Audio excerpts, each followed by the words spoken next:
mean, we have 54% of university-educated women, and they are not in the positions that they should be in.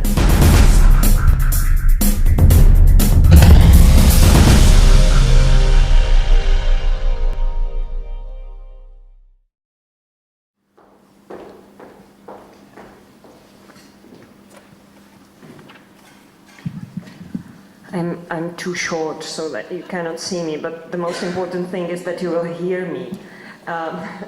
Thank you very much for the introduction. I do not need to repeat what Petr Šimunek has already said.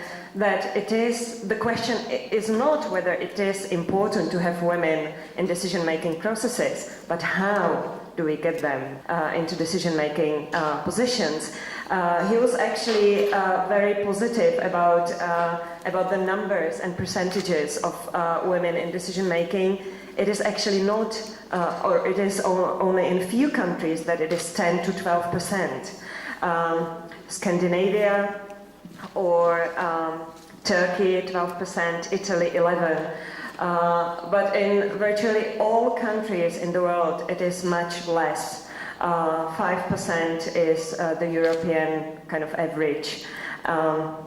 Germany has only 2.5% of women in CEO positions. Siemens is the only German company that has a woman on the top board.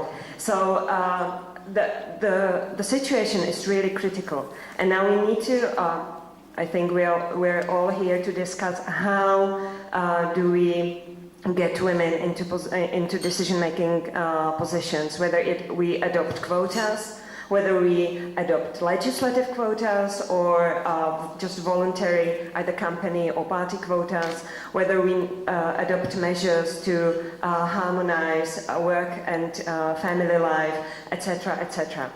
What I'm going to do today is actually talk about the quotas, because what seems to be the international experience is that voluntary measures do not work. In Norway, for example, when the discussion about introducing the law of 40% of women into boards was first discussed, the companies were objecting to this law. We do not have, there are not educated enough women.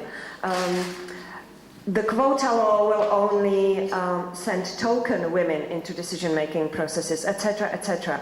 These were the objections, and these are the objections in the Czech Republic too.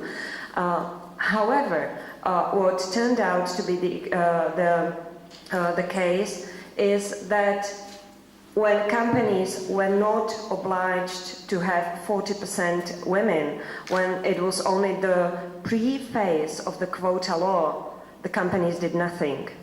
Nowadays, there are problems with the quota law, of course. In Norway, almost everywhere, there are token women in decision-making positions when there is the quota law. However, most parties and most companies try to do their best to encourage educated, competent women into decision-making positions because they want to make profit, because the parties want to attract voters. They want to run as best as they can.